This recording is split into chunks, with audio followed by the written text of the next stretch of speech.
against a team that's not at full strength, maybe a team that you would have liked to have seen, you guys match up against for, playoff purposes down the road? How do you guys prepare, knowing that some of their best players are? I mean, you just go back to vanilla stuff. You go back to what you have to do no matter who's on the court.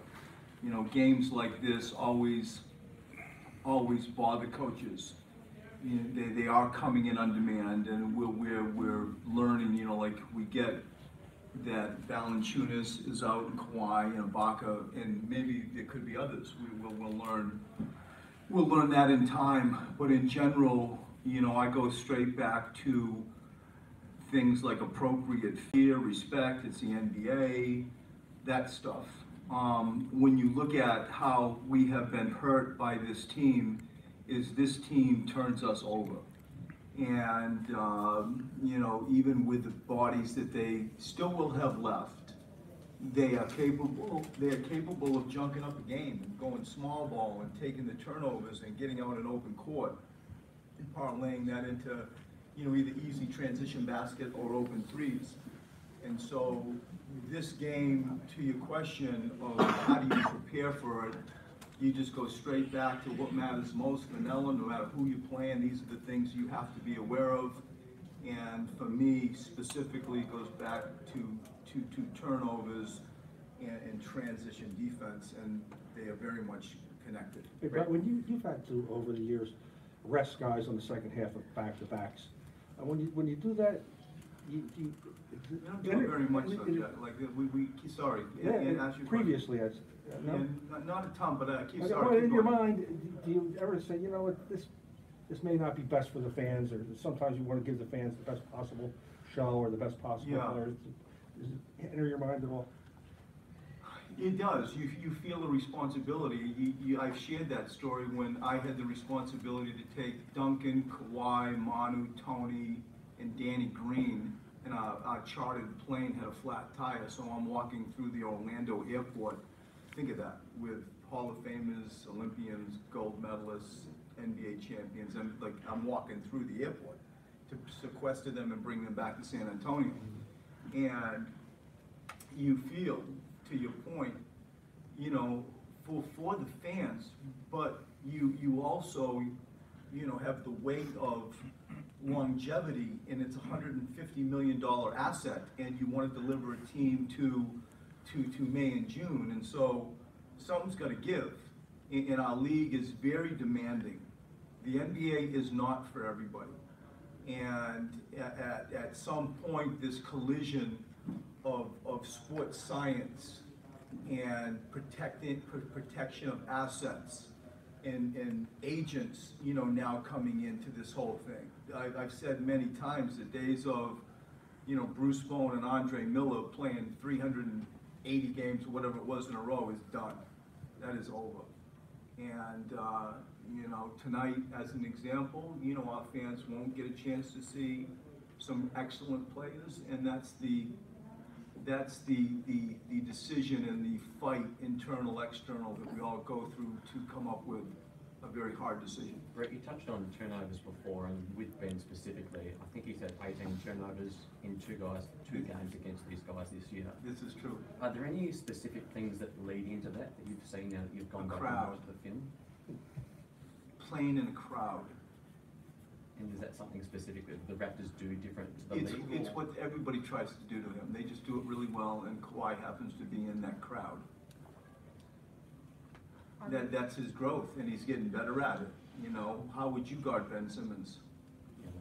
You'd sprint back and show him 5 people, and that's your best, and at times only chance. His breakaway speed is just jaw-dropping. It's incredible. And so, that's it in early offense, and when it gets into a half-court game, continuing to try to show that length in a crowd, it's a crowd. And he's getting better at it. He is getting better at it. You mentioned the other day about how, since Jimmy's gotten here, the top 5 group for you guys, its efficiency is right at the top of the league, and you guys finished at the top of the league in that same category last year with the starting group. how much of that is personnel driven? Obviously, JJ, Ben, and JoJo are the three pieces that are back from last year. How much of that is scheme that allows you guys to have that group be so efficient? I mean, I think it's a hybrid of a bunch of what you just said. This is still so much a work in progress. You know, when we start substituting and, you know, trying to figure out what's the best pairing, for instance, when Ben Simmons and Jimmy are on the floor, and you got, you know, Mike and Landry and TJ, like, you're going through Ben and Jimmy, so what's that look like? Then you start subbing, then you look on the floor and you got, you know, pretty much Joel and JJ, like, what's that pairing look like? And then you got them all, like, what's that look like? Who needs the ball? Like, what are the play calls? What are the things that you're trying to do offensively?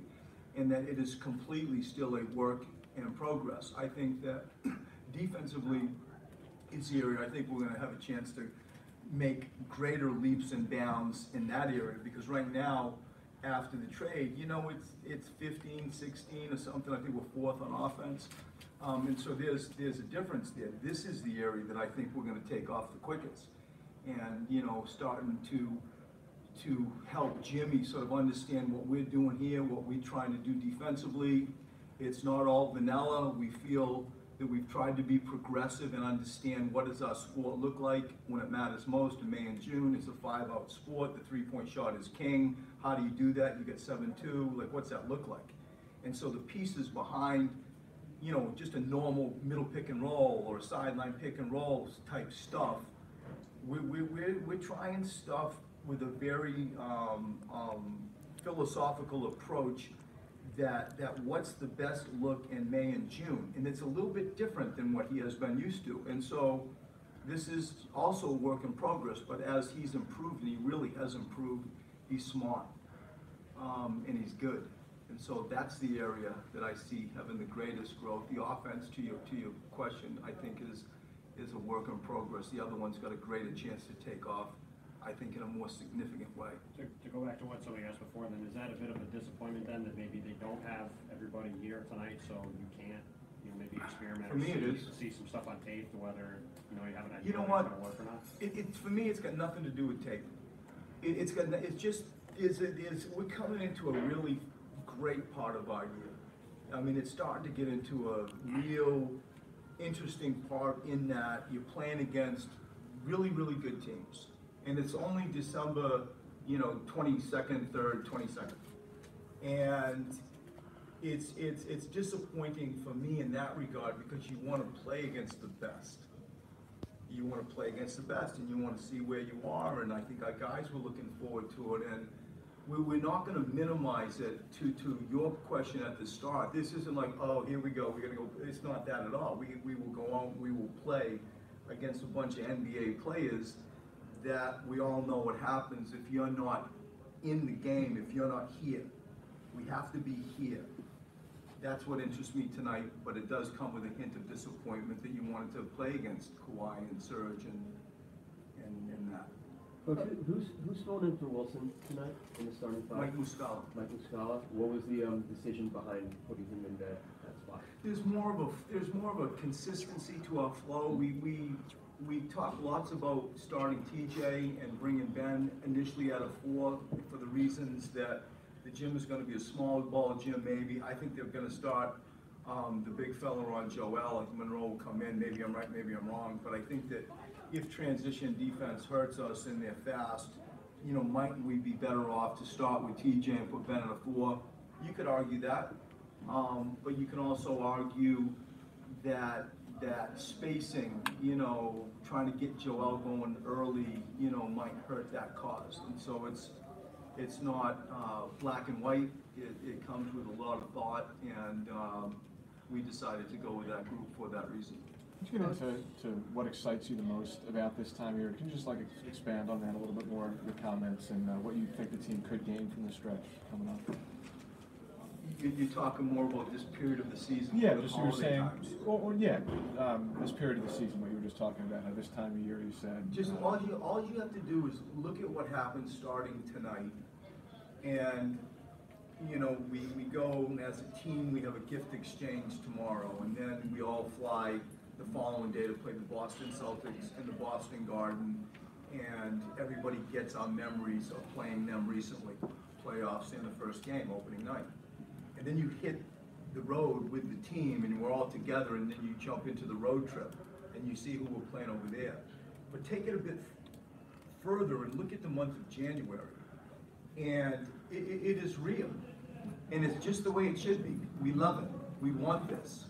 And, you know, we hope we can extract as much health to perform against that schedule as possible. I think that will let your judgment, our judgment of how we better coach it, where are we realistically, be more clearly determined. And for that simple reason, you love it. That's what this time of the year, and especially the schedule that we're playing this time of the year, does for me. We're about to finish our first third, and we judge, you know, things in thirds. And this middle third will be completely tested right from the get-go. Coach, although we're going against a team with not a lot of their starters playing, and the Knicks are completely a different team, but when you look at that game, Joel thrived in the paint. He really didn't stretch the floor as much, no shots from deep. Just wondering, without Valanciunas, Udaka, can we see less of him as kind of a stretch five and more of him in the paint? What were you thinking of those I mean, it's with Monroe, I think, you know, we want to try to get him deep as much as we can. I think that he is going to be, like he is most nights, a handful for Toronto. And we want to force feed that as much as we can. And as we always talk about, you're not going to, you know, tell Ben Simmons, you know, to walk it up the floor. The game goes, and in that same ecosystem, you know, we have to understand we have something unique in Joel Embiid, and so I expect to feature him a lot tonight. I expect to feature him in a low post situation as much as we can, but it certainly won't, you know, deter us from trying to play fast. And at times, you know, he will be on a perimeter and maybe has some looks, you know, from the three-point line as well. From an evaluation standpoint, when you're talking about trying to play against the best, obviously this is not the best version of the Raptors. And then heading into Boston, they're missing some people too that, you know, we're in that group that knocked you guys out of the playoffs and beat you on us tonight. So is that kind of down, is that a hit for you in terms of evaluation? I don't think so. I think if you had your druthers, you certainly would rather play people with a full complement of their roster. But the thing that none of us can do, and you have to hear me so that I'm quoted properly, this is an NBA game. We're playing the Toronto Raptors, and then we're going to Boston, and it's true, they will not have Aaron Baines, and they will not have Horford.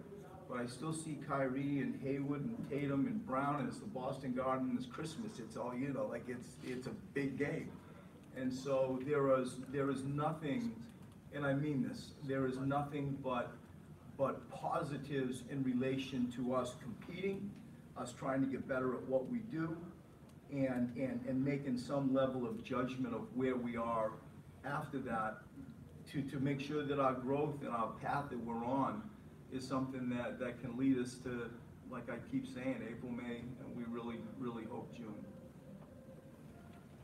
Thank you. Let's see what they have to say.